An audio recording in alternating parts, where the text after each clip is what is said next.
perusahaan itu tidak bisa menekan biaya. Iya. Betul. Kalau tidak bisa menekan biaya, perusahaan sulit untuk bersaing dengan negara-negara lain. Iya. Betul sekali. Kenapa?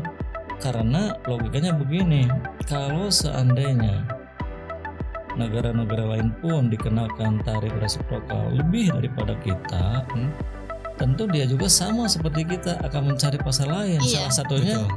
bisa jadi masuk ke Indonesia.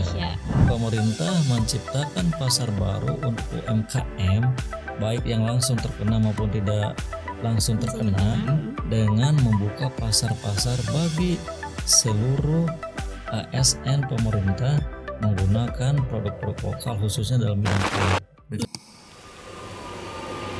5, 4, 3, 2, 1.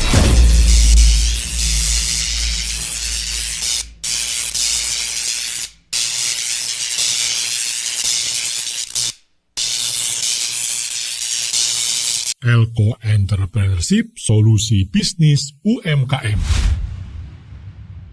Assalamualaikum warahmatullahi wabarakatuh. Industri kulit Indonesia selama ini dikenal dengan kualitas yang tinggi, kerajinan tangan unggulan, dan pasar ekspor yang menjanjikan. Tapi sekarang, angin global berubah. Negara-negara mulai memperlakukan tarif resiprokal. Kebijakan dagang dengan balas dendam yang gak main-main, biaya ekspor naik, persaingan makin ketat, dan industri kita mulai goyah. Di episode kali ini, kita bakal bongkar strategi-strategi cerdas yang bisa jadi tameng industri kulit lokal di tengah badai tarif internasional. Kembali lagi di podcast Elko Entrepreneurship, Solusi bisnis UMKM. di mana semua solusi-solusi bisnis ada di sini. Masih bersama saya Lisna Gustiani yang hari ini ditemani sama teman saya nih. Ada Kak Gocan. Halo, apa kabar Kak Gocan? Alhamdulillah baik. Gimana Iya, kabarnya? Lisna? Alhamdulillah juga baik. Selamat bergabung nih sebelumnya. Alhamdulillah selamat bergabung di Sobat UMKM.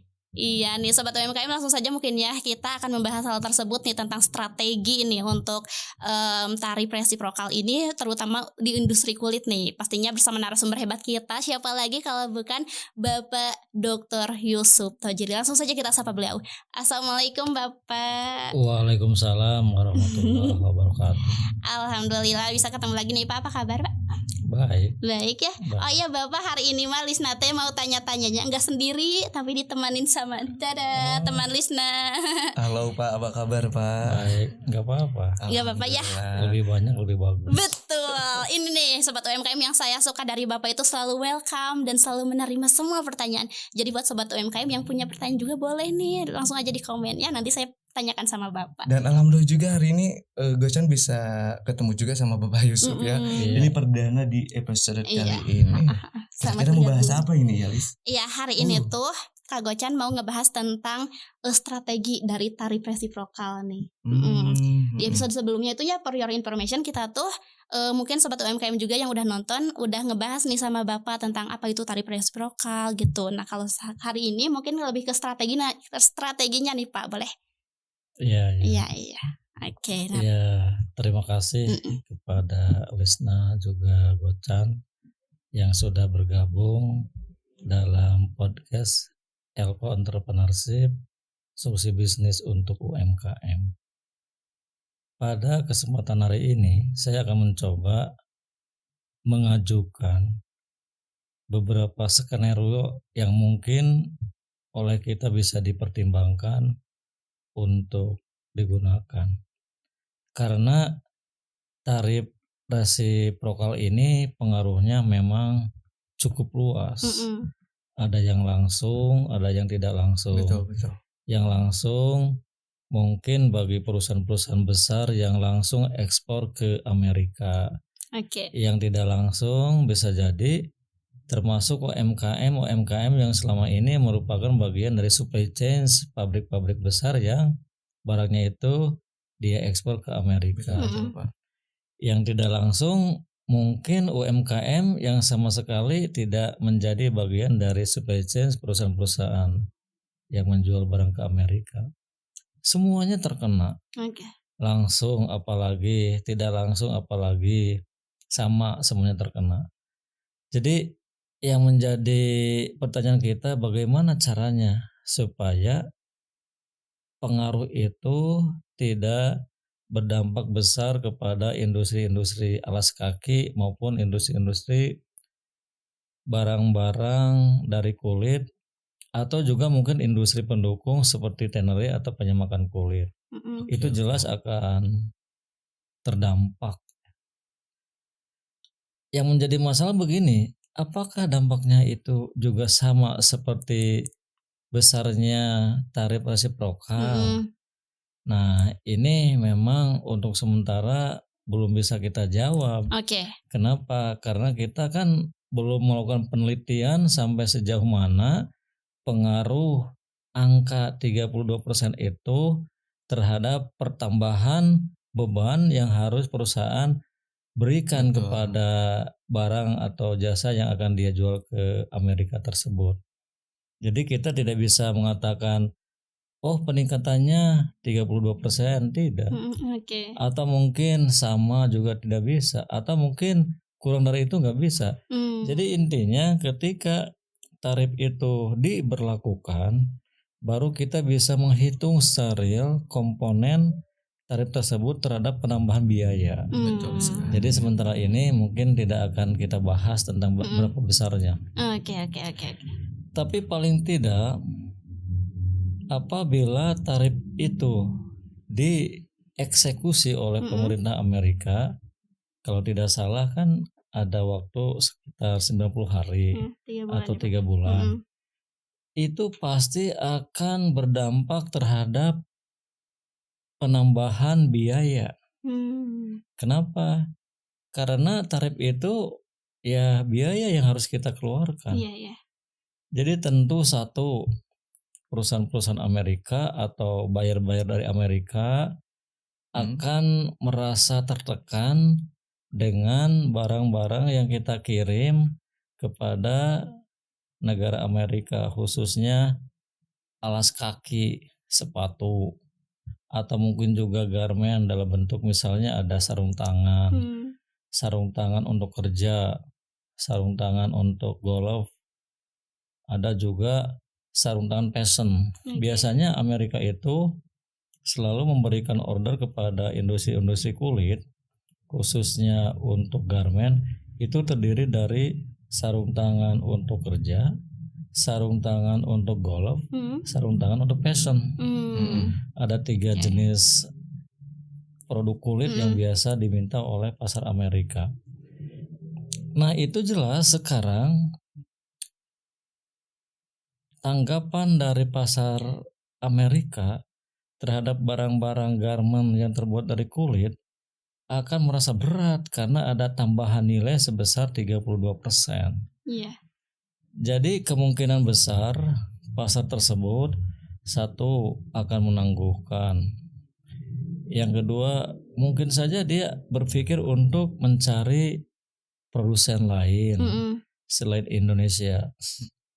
Yang ketiga, bisa jadi dia akan memproduksi sendiri dalam negeri. Tapi masalahnya yang sudah kita ketahui, kalau produk-produk Amerika itu kan terkenal dengan mahalnya. Iya. Betul sekali, Pak. Selain kualitasnya, karena memang komponen biaya yang menyertai proses produksi itu kan tinggi.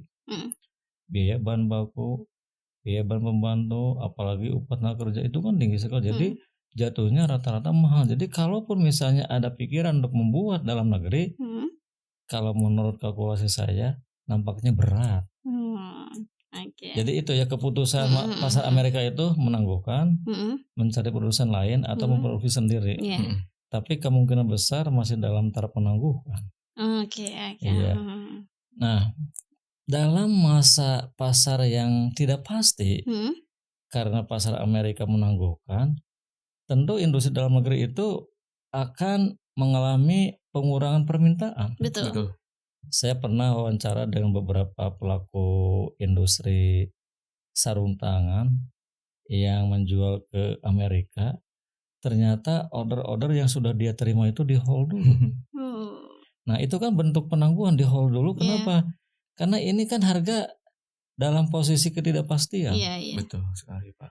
Jadi intinya kalau posisi pasar Amerika menangguhkan, apalagi mungkin secara ekstrim dia itu akan mengalihkan permintaan kepada produsen lain kalau ada, ini jelas akan sangat berdampak kepada jumlah permintaan yang selama ini dilakukan terhadap industri-industri garmen dari kulit yang berasal dari Indonesia. Iya.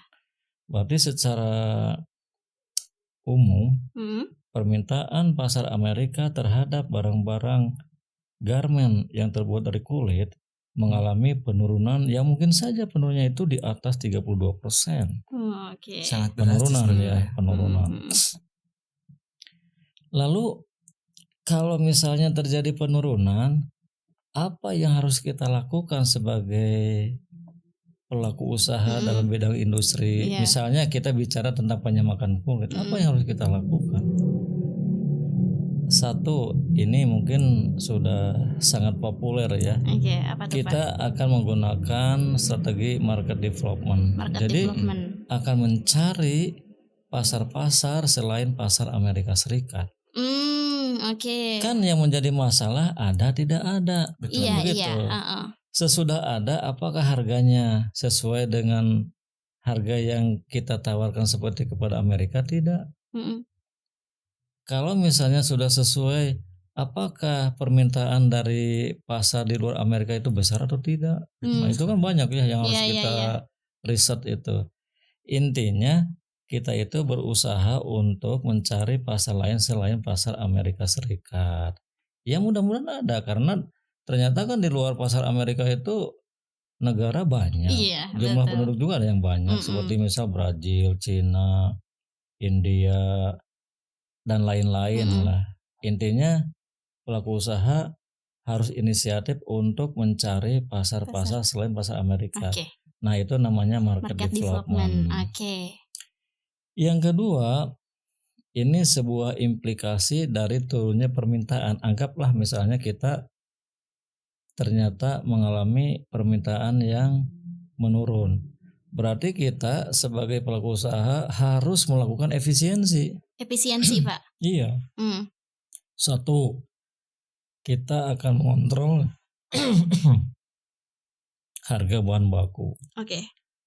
Kemudian kita akan mengontrol juga biaya-biaya penolong ya. Kalau misalnya dalam industri penyamakan kulit ada yang namanya chemical. Oke. Bahan baku, chemical, juga tenaga kerja. Mm. Kita akan melakukan evaluasi. Apakah komponen-komponen ini harganya bisa kita tekan? Mm. Pokoknya kita berupaya agar terjadi efisiensi. Oke. Pokoknya pabrik itu mungkin melakukan efisiensi secara besar-besaran. Oke. Termasuk juga efisiensi itu merampingkan jumlah tenaga kerja. Aduh, PHK Nah, tuh, itu salah satu strategi yang memang tidak populer ya. Pak. Oke. Betul sekali Pak. Tapi mau bagaimana? Kalau memang industri mengalami penurunan permintaan, Mm. kemudian kita memang harus tetap bertahan pada posisi semula, ya ini jelas akan terancam, Iya. jadi ancaman. Jadi mau tak mau ya. Kerugiannya mungkin ini Pak ya, makin tinggi mungkin ya untuk industri kita perkulitan. Ya kalau misalnya kita tidak melakukan efisiensi, Mm. Mm-mm. maka perusahaan itu tidak bisa menekan biaya. Iya. Betul. Kalau tidak bisa menekan biaya, perusahaan sulit untuk bersaing dengan negara-negara lain. Iya. Betul sekali. Pak. Kenapa? Karena logikanya begini, kalau seandainya negara-negara lain pun dikenakan tarif resiprokal lebih daripada kita, tentu dia juga sama seperti kita akan mencari pasar lain. Iya. Salah satunya Betul. bisa jadi masuk ke Indonesia. Indonesia. Mm. Kenapa ke Indonesia? Indonesia itu kan negara dengan jumlah penduduk terbesar ketiga. Oke. Cina, keempat. Cina, India, Amerika, baru Indonesia. Kelima Brazil. Jadi kalau misalnya jumlah penduduknya cukup besar, kemudian dari beberapa data menunjukkan kelas menengah bangsa kita itu sekarang sedang berkembang, ini kan menjadi daya tarik buat negara-negara lain menjadikan Indonesia sebagai pasar alternatif selain pasar Amerika. Iya. Jadi kalau kita tidak efisiensi, kita tidak memiliki daya saing, maka industri lokal itu saya pikir akan mengalami kesulitan. Betul sekali, Pak.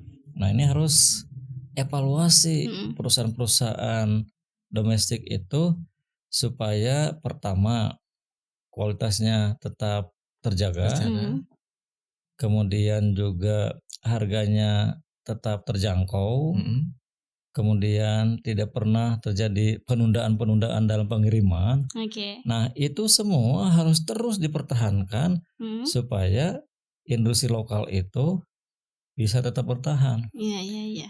Jadi kalau saya ringkas, industri-industri penyamakan kulit yang ada di Indonesia ini bisa melakukan 3 pilihan. Oke. Pertama ada yang namanya strategi komparatif. Komparatif.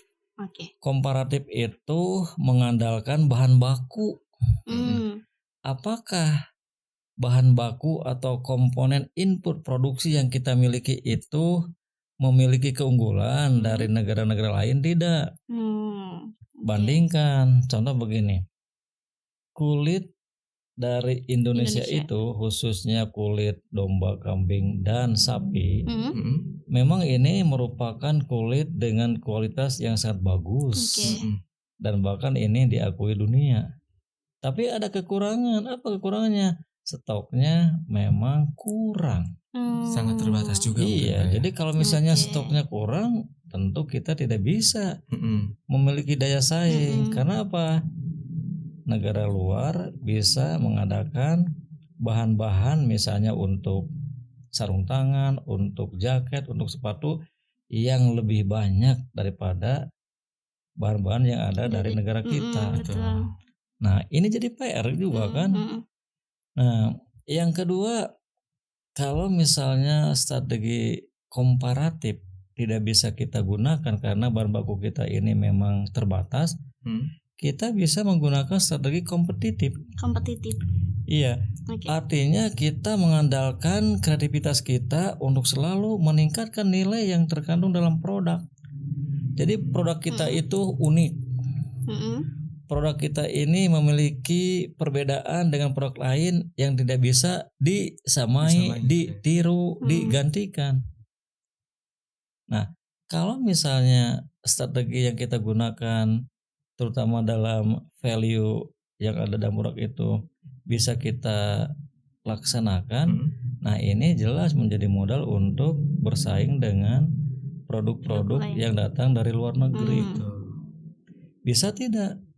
Jadi masyarakat kita khususnya industri-industri kulit, baik penyamakan maupun industri barang jadi, harus berpikir bagaimana caranya kulit-kulit yang kita buat untuk misalnya sarung tangan, untuk jaket, untuk sepatu, itu memang memiliki kualitas yang tidak bisa ditiru atau bahkan digantikan oleh produk lain. Betul sekali, Pak. Iya. Kan sekarang banyak produk-produk yang mirip seperti kulit. Iya, betul. Tetapi kalau misalnya tekstur kulit bisa kita kedepankan sehingga memiliki perbedaan dengan imitasi, orang tetap masih menyukai, masih meminati tekstur kulit. Jadi kalau begitu kulit yang bersumber dari negara kita atau kulit yang kita buat untuk bahan-bahan tertentu itu tidak bisa digantikan oleh produk semacam imitasi. Iya.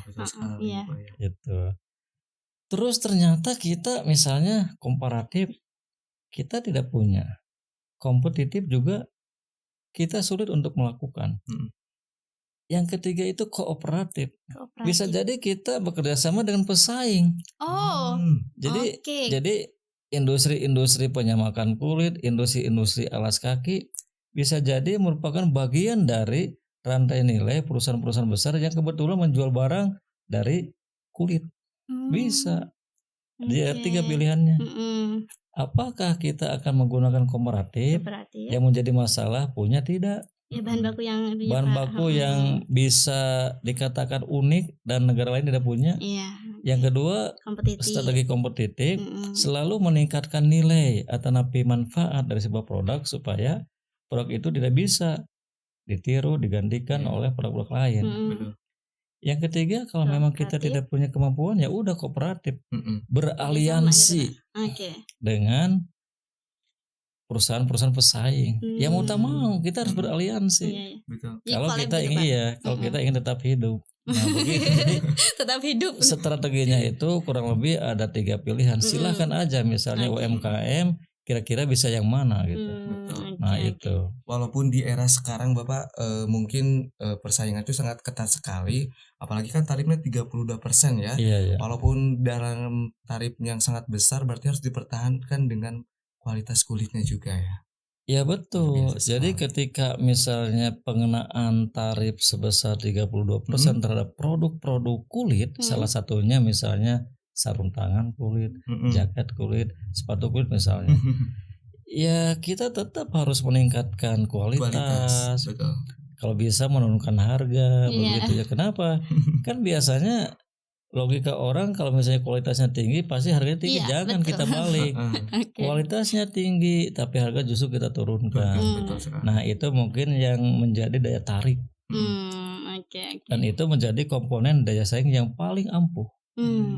Masalahnya bisa tidak? Nah, itu deh. Bisa tidak ya? Nah, kita harus melakukan pendampingan kepada UMKM yang kita miliki khususnya industri kulit, industri penyamakan kulit agar dia tetap bisa memproduksi dengan kualitas sesuai dengan standar internasional. Kenapa? Karena produk kita itu nanti akan bersentuhan dengan produk-produk dari negara lain Iya. di Indonesia ini. Hmm. Nah, kalau misalnya kualitas kita, harga kita tidak kompetitif ya mungkin bisa kita bersaing. akan kalah. Iya. Jadi Betul, Pak. kalau memang posisinya begitu, saya mungkin menyarankan sebaiknya usaha-usaha UMKM yang memiliki kelemahan seperti begitu berkooperatif dengan Saing. perusahaan-perusahaan pesaing. Iya. Oke. Apakah misalnya dia akan menyuplai bagian dari bahan baku atau apa? Silakan. Oke. Jadi masuk menjadi sebuah bagian dari supply chain. Supply bisa. change apa ya? Oke. Jadi kebetulan Lisra ini sangat menarik sekali ya. Betul. Walaupun di era sekarang tuh kan semakin ketat juga nih. Walaupun tarif yang sangat besar-besaran di Amerika, tapi kan barangnya itu emang harus secara utuh dengan Iya. kualitas yang Iya, sangat harus bagus sekali. mempertahankan kualitas Betul. untuk bisa bersaing gitu. Oke, Pak. Tadi tuh kan kita mungkin kembali lagi apa ya? Tadi tuh market development yang Iya, pertama betul. itu ya betul. Terus efisiensi. Setelah itu apa, Pak? Ya tadi kan kita Yang 3 strategi itu. ringkas menjadi 3 pendekatan strategi. Iya, oke. Komparatif, kompetitif, dan kooperatif. kooperatif. Oke. Nah, yang kemarin nih Pak ada kasus itu Pak yang tas Hermes dibongkar Cina itu sampai Cina. Yang Itu lagi gimana tuh? viral gitu, Mas. Ya salah satunya mungkin dia ingin menarik pasar tas Hermes yang sekarang memang sedang branded ya. Iya. Kalau Cina itu kan sebuah negara yang memang pandai meniru, pandai juga memodifikasi. Oke. Jadi barang yang begitu harganya mahal dengan perlakuan teknologi dari Cina, barang mahal itu bisa murah. Iya. Kasusnya kan barang-barang dari Eropa. Sama kan bisa kalah oleh barang-barang dari Cina. Dari Cina, iya. Begitu. Jadi itu kan salah satu strategi dan itu tidak aneh. Tidak aneh seperti misalnya motor. Iya. Bagaimana misalnya sebuah perusahaan bisa membuat motor kecuali dia melakukan riset terhadap motor itu, membeli motor, kemudian dipecah, kemudian dipelajari mana kelebihannya, mana kekurangan. Jadi nanti Hermes produk Cina itu tentu akan memiliki value yang sangat tinggi kan dia tahu mana kelemahan, mana kelebihan. Tentu dia akan menutupi semua kelemahan. Apa kelemahannya? Harganya mahal. Iya, betul. Jadi kalau Cina kualitasnya tinggi, ini menjadi kelemahan produk Amerika, harga kita turunkan. Oh iya, oke, iya. Nah itu jadi kekuatan buat orang Cina. Kebetulan Lisna ya, tas sekarang tuh emang harganya tuh lagi melejit banget. Iya, betul. Gitu. Sampai-sampai bisa ratusan juta gitu, Iya, Pak. Iya. Nah, Biasa ini lagi bagi UMKM industri penyamakan kulit atau kerajinan kulit dimanapun berada, misalnya khususnya di Garut, saya juga meminta kepada pemerintah untuk membuka pasar domestik dengan cara apa? Menggunakan produk-produk Oh, lokal. oke. Betul. Berarti pemerintah itu membuka pasar, Harus, Iya, Pak. iya, iya. Harus. memberikan kesempatan kepada industri lokal untuk berkembang. Mm-mm. Itu lokal, bicara Garut, bicara Jawa Barat, bicara nasional. Coba aja misalnya pemerintah menciptakan pasar baru untuk UMKM, baik yang langsung terkena maupun tidak langsung terkena, dengan membuka pasar-pasar bagi seluruh ASN pemerintah menggunakan produk-produk lokal khususnya dalam bidang kulit. Betul, Pak. Harus. Apakah Iya. misalnya sepatu, Sepatunya, coba. sarung Oke. Sarung tangan, tangannya atau jaket, jaket kulitnya, Pak. atau mungkin banyak lagi ya. ID card bahkan Iya, ya biasanya ID tuh card. dari itu juga. Kemudian juga sabuk. Iya betul Bisa, betul. bisa jadi, Pak. Semuanya pemerintah serahkan kepada UMKM. Oke. Bagi-bagi itu mah teknisnya pemerintah lebih tahu. Intinya pemerintah itu membuka pasar untuk membantu kesulitan UMKM khususnya dalam bidang industri perkulitan. Perkulitan. Oke, Ini kalau- menjadi peluang yang sangat bagus juga ya, Alis ya. Kalau untuk misalkan perindustrian ini nih pemerintah nih Gocan jadi nih menerapkan hal itu gitu Pak ya, menurut Bapak seberapa besar tuh dapat membantu UMKM industri ini? Ya lumayan, tinggal dihitung aja. Misalnya untuk tingkat Jawa Barat itu kan terdiri dari beberapa kabupaten. Iya. Iya. Hitung aja berapa ASN yang pemerintah Jawa Barat miliki. Kemudian hitung kebutuhan sepatu, hitung kebutuhan ID card, hitung kebutuhan sabuk, hitung kebutuhan jaket, hitung pada akhirnya dari hitungan itu serahkan kepada UMKM. Jangan diserahkan kepada vendor-vendor yang sebetulnya itu bukan UMKM. Nah, ini yang harus kita usulkan kepada pemerintah. Sebaiknya kalau memang pemerintah ingin membuka pasar baru, keran itu berikan semuanya kepada UMKM. Iya. Begitu. Oke. Aduh. Cukup menarik juga ya.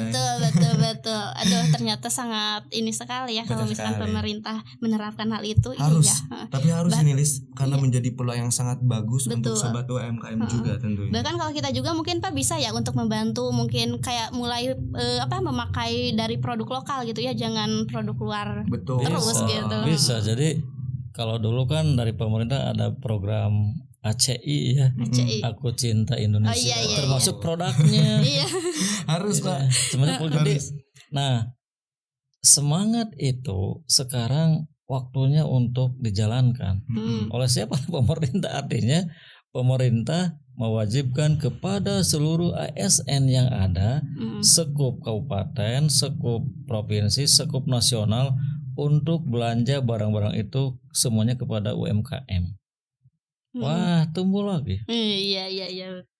Tumbuh lagi. Kemudian juga perusahaan-perusahaan BUMN yang membutuhkan misalnya sarung tangan kerja, semuanya serahkan kepada UMKM. Tumbuh lagi.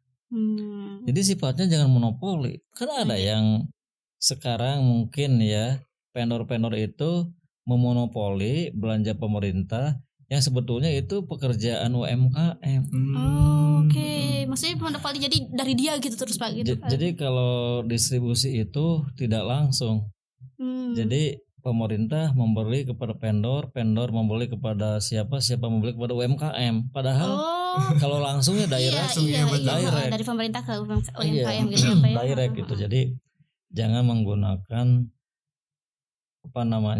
pihak-pihak yang sebetulnya itu pada akhirnya akan merugikan UMKM karena UMKM ya jatuhnya pada akhirnya murah kan. Iya betul. Itu hanya sekedar usulan saja ya, Iya. supaya keterpurukan yang dialami oleh UMKM akibat dari tarif resiprokal yang cukup memberatkan itu bisa ditanggulangi walaupun tidak maksimal. Betul. Supaya ada gambaran juga tentunya buat kita semuanya sobat UMKM. Iya, betul. Jadi UMKM itu masih tetap semangat kalau memang pemerintah membuka keran pasar baru.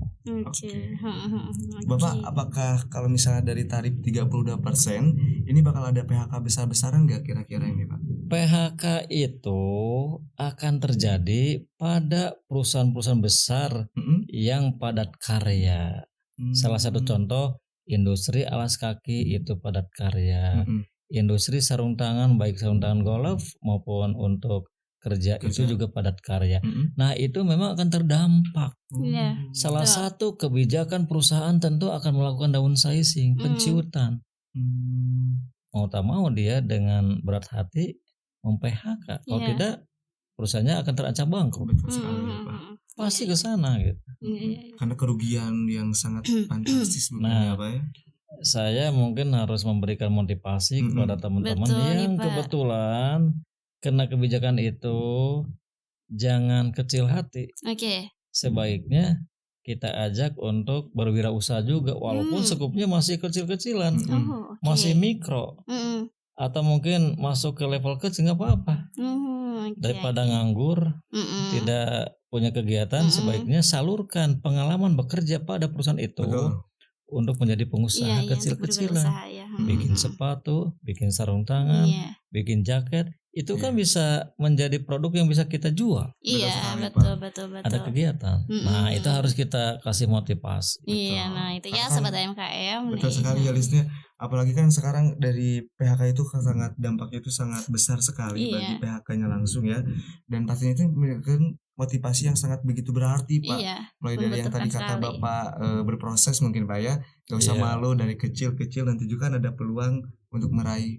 Ya, Kesuksesan itu, intinya Pak. kita harus memberikan motivasi, Mm-mm. memberikan pendampingan supaya mereka itu pada akhirnya memang menjadi pelaku-pelaku usaha baru. Iya, betul, betul. Jumlah pengusaha justru ketika terjadi PHK besar-besaran menjadi bertambah. Iya.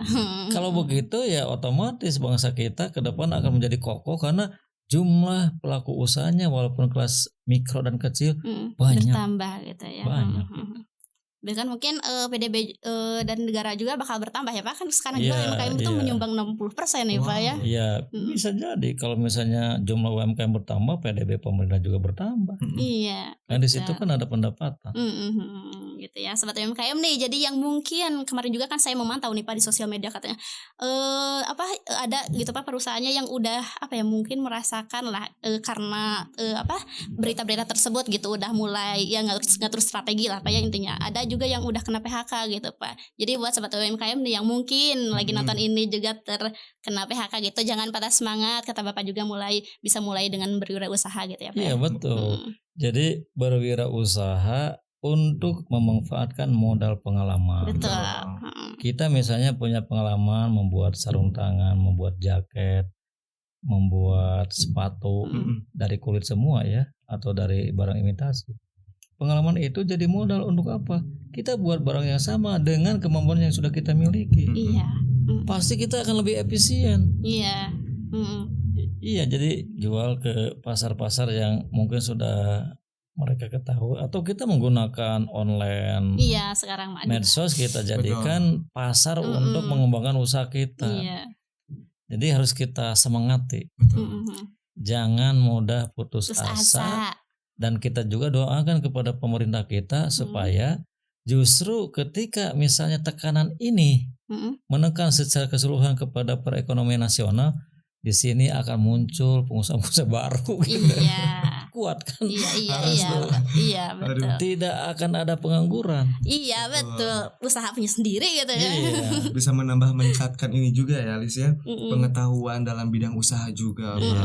Mungkin kan sebelum-sebelumnya jadi pegawai nih Pak. Iya. Kalau sekarang kan jadi pengusahanya langsung. Iya, betul.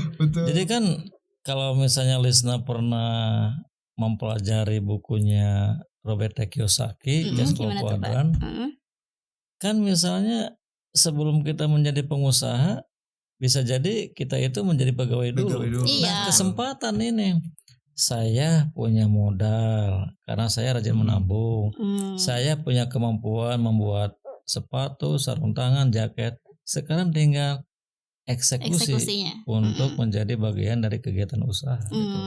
Tumbuh kan pengusaha-pengusaha baru. Apalagi dalam sistem marketing sekarang itu gampang mudah sekali Pak ya. Mulai dari sosial media juga kan bisa tuh Pak. Terus juga bisa kita jualan dalam live TikTok atau Shopee juga bisa sekarang Pak. Bisa. Jadi sekarang itu banyak kemudahan. Artinya ketika teman-teman kita kebetulan kena PHK, Yuk sama-sama kita akan membuka kegiatan usaha baru. Karena apa?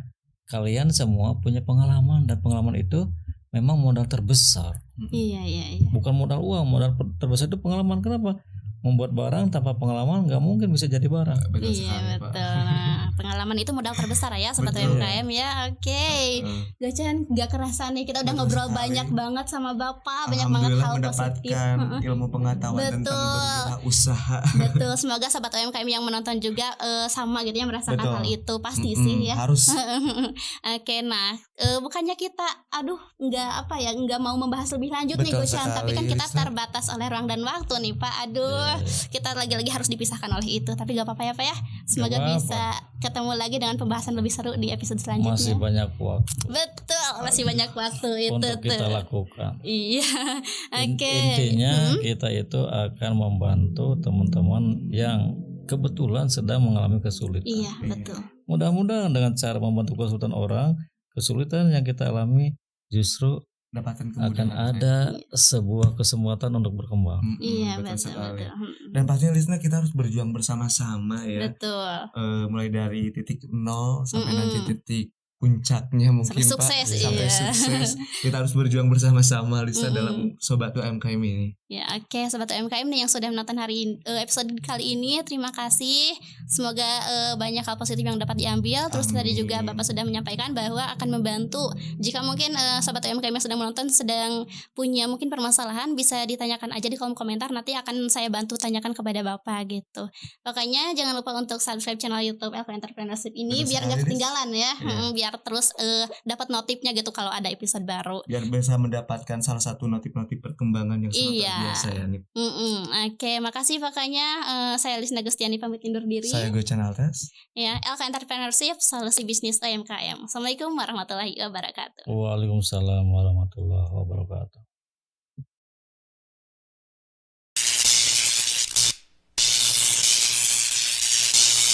Elko Entrepreneurship Solusi Bisnis UMKM.